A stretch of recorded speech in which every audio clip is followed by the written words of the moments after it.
Welcome all to my YouTube channel Shweta Gupta Chemistry Classes. We are doing the chapter 2nd of class 12 Chemistry Solutions, and in that we have covered till Raoult's law.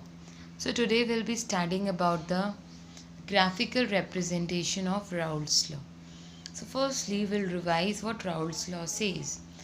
In that we have taken a container, closed vessel, in which we have taken two liquids, two components, that is component 1 and component 2. Here both the components are volatile. So on heating them, they both will vaporize and the vapors will apply pressure over the solution. Over the solution.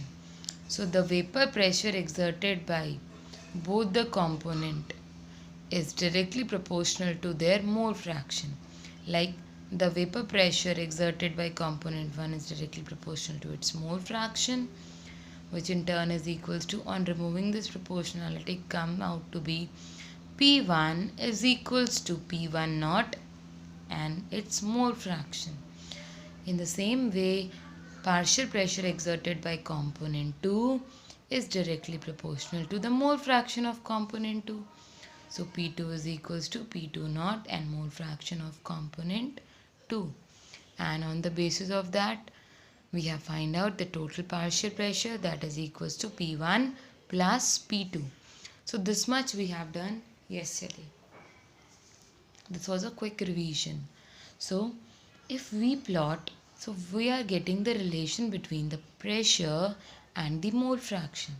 So if we plot, or if we put the vapor pressure on the y-axis and take the mole fraction on the x-axis, and we'll try to find out the total partial pressure, then in that case, here we'll take mole fraction of 1.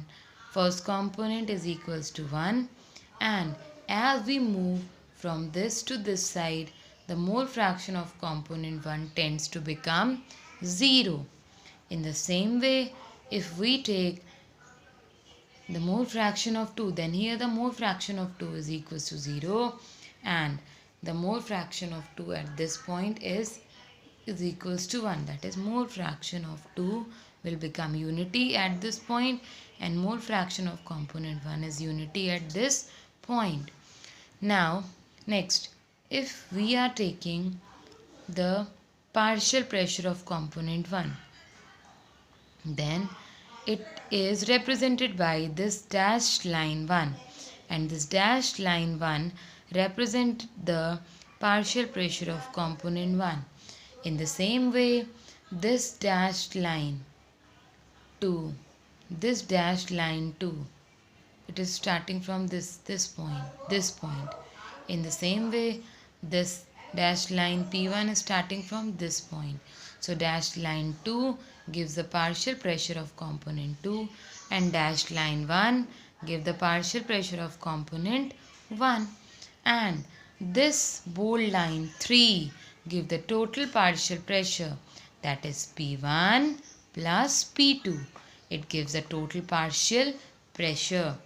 Now these two lines passes through a point, and here at this point the mole fraction of x1 of component 1 is equals to unity, and at this point the mole fraction of component 2 is equals to unity.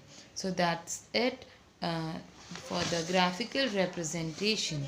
Now if we take the mole fraction of two components by y1 and y2. Till now we are representing it by x1 and x2, the mole fraction. If we represent the mole fraction of two component 1 and 2 with y1 and y2 respectively in vapor phase, then according to Dalton's law of partial pressure, the partial pressure of component 1 is equals to mole fraction into total vapor pressure, and the total vapor pressure we all know is equals to P1 plus P2. if we have two components, that is component 1 and component 2.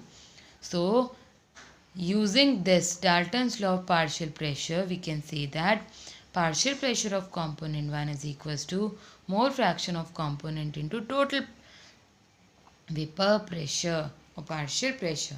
In the same way, the partial pressure of component 2 is equals to mole fraction of component 2 into the total vapor pressure. And if generally we are taking a solution in which there are number of volatile components, that we have not only two but we have many volatile components, the solution is made by mixing many volatile component.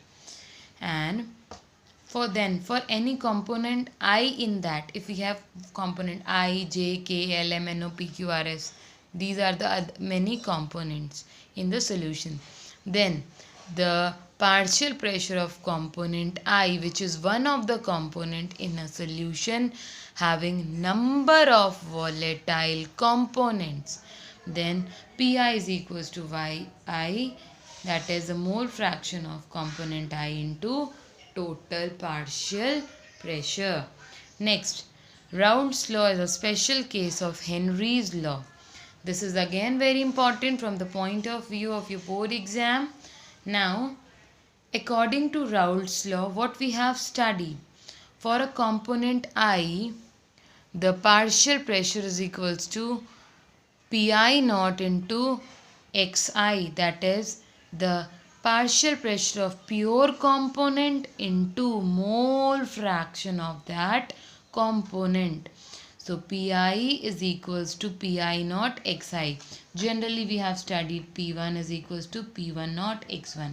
So here instead of taking component 1, it is component I. So according to Raoult's law, vapor pressure of volatile component I is equals to vapor pressure of pure component I into mole fraction of component I. In the same way, for a solution of a gas in a liquid, if for Henry's law we are dissolving a gas in a liquid, so for a volatile component, then according to, that is in Henry's law we take gas in liquid, and for Raoult's law we take two liquids, both the liquids are volatile, and in Henry's law we dissolve gas in liquid, so it is gas and liquid.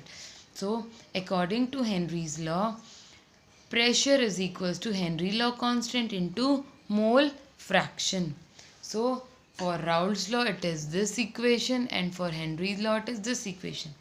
Now if you see it properly, then here you can see pressure is directly proportional to mole fraction, and in Henry's law also, children, pressure is directly proportional to mole fraction.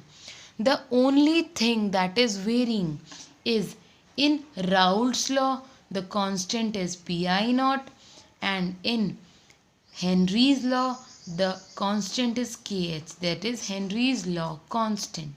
So if in any condition the constant of Raoult's law becomes equal to constant of Henry's law, that is Pi naught, in any case if becomes equal to Kh, in that case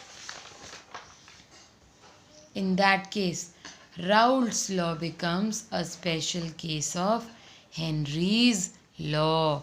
If Kh becomes, that is Henry law constant, becomes equal to Raoult's law constant, in that case only Raoult's law become a special case of Henry's law.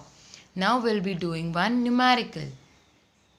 I just hope this is very clear to you all, and you can see in this also the whole thing is same except for the proportionality constant. So as these proportionality constant become equal, that is Kh is equals to Pi naught, then Raoult's law become a special case of Henry's law. I just hope this is clear to you all. Now this numerical will be doing two numericals, and that will be doing in my next lecture. So that's all for today. Thank you and have a nice day.